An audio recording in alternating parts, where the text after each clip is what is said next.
अगर आप जिंदगी में कामयाब होना चाहते हैं तो खुदा के कलाम में ऐसे 3 तरीके हैं जिनसे आप कामयाब हो सकते हैं। नंबर 1, खुदा को अपनी जिंदगी में पहला दर्जा दें।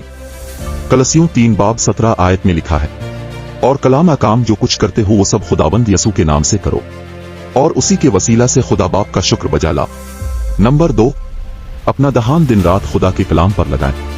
यशवा 1 बाब 8 आयत में लिखा है, शरीयत की ये किताब तेरे मुंह से ना हटे, बल्कि तुझे दिन और रात इसी का ध्यान हो ताकि जो कुछ इसमें लिखा है इस सब पर तो एहतियात करके अमल कर सके, क्योंकि तभी तुझे इकबाल मंदी की राह नसीब होगी और तो खूब कामयाब होगा। नंबर 3, अपने आप को हमेशा पाक रखें जैसे आपका खुदा पाक है।